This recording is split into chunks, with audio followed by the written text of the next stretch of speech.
विधानसभा सत्र के दूसरे दिन आज जो है सीएजी की 14 रिपोर्टों में से एक रिपोर्ट पेश की गई थी और मेरे साथ इस वक्त बीजेपी विधायक रविंद्र सिंह नेगी है। सर, आज पहली रिपोर्ट जो है पेश की गई है और सदन की कार्रवाई 2 दिन के लिए बढ़ा भी दी गई है। बिल्कुल, आज जिस 12 साल में जो भ्रष्टाचार हुआ, 12 साल में जो भ्रष्टाचार को मिटाने के लिए जो ये अन्ना आंदोलन स्टार्ट हुआ था, जिसके अन्ना आंदोलन के तहत जो पार्टी जन्मी, जिसने रामलीला मैदान में आवाज़ उठाई थी कि शीला चोर है, कांग्रेस चोर है, इनके 370 की पन्नों की इनकी मेरे पास सूची है। पर आपने देखा होगा 2013 में सबसे पहले इनके साथ ही इन्होंने सरकार बनाई और 12 सालों में इतना बड़ा घोटाला किया कि 12 सालों में कैग की रिपोर्ट विधानसभा पटल में नहीं रखी गई। आज विधानसभा पटल में कैग की रिपोर्ट रखी गई और जिसमें साफ दर्शाया जा रहा है कि दिल्ली के खजानों में बहुत भारी लूट हुई और दिल्ली में जो शराब घोटाला हुआ बहुत बड़ा घोटाला था, मतलब वो लोगों की सोच से भी बहुत बड़ा घोटाला था।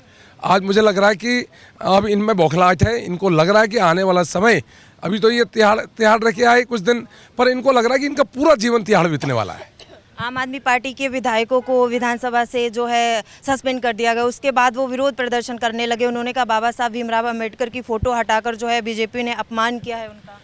ये बाबा साहब के ऊपर जो राजनीति करते हैं, बाबा साहब के पोस्टर तले जो उन्होंने शराब घोटाला किया, बाबा साहब के पोस्टर तले जो ये लोग संविधान को नहीं मानते। अब इनसे मैं पूछना चाहता हूँ, पंजाब में अभी कुछ दिनों पहले बाबा साहब की प्रतिमा को आम आदमी पार्टी का कार्यकर्ता तोड़ रहा था, उस टाइम तो इनकी कोई जवाब नहीं आया, है ना। आज जिस कांग्रेस के नेताओं ने 1984 में दंगे करे, जिनको आज सजा भी हो गई सज्जन को, उन लोगों के साथ मिलकर इन्होंने सरकार बनाई 2013 में, उनके साथ मिलकर लोकसभा लड़ी, तब इनको शहीद भगत सिंह जी याद नहीं आए। पर आज अपने काले धंधे छुपाने के लिए इन महापुरुषों का ये नाम लेते हैं और ये बड़ा शर्मनाक विषय है। और आपको मैं बता दूं, अंबेडकर जी का असली सम्मान अगर कभी हुआ तो 10 सालों में मोदी जी की सरकार में हुआ। आपने देखा होगा कि जो संसद पटल में जो सबसे बड़ी प्रतिमा अंबेडकर जी की लगी है, ये अटल जी के टाइम पे लगी।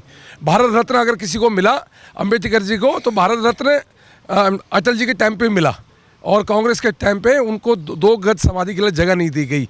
और ये लोग सब एक साथ समय के अनुसार कभी मिल के चुनाव लड़ लेते हैं, कभी अलग अलग लड़ लेते हैं, एक ही है। सर, एक आखिरी सवाल, 1984 सिख दंगों में आज कांग्रेस के पूर्व सांसद सज्जन कुमार को उम्र कैद की सज़ा सुनाई गई है, लेकिन जो पीड़ित परिवार है वो लगातार सजाए मौत की मांग कर रहा है और करता भी रहा है। बिल्कुल, मेरे को लग रहा है कि इनको फांसी हुई है और इसको फांसी होनी चाहिए थी, पर जो उम्र कैद हुई है, उम्र कैद में भी इंसाफ मिला, क्योंकि कई वर्षों से कांग्रेस बार बार बीच में दखल कर रही थी, बार बार वकील खड़े कर रही थी, रोक रही थी। मुझे लग रहा आज इंसाफ मिला है और उनसे जो 1984 में जो दंगे हुए उन पीड़ितों के परिवार को भी इंसाफ मिला है और आगे भी जो उनकी मांग वो होनी चाहिए।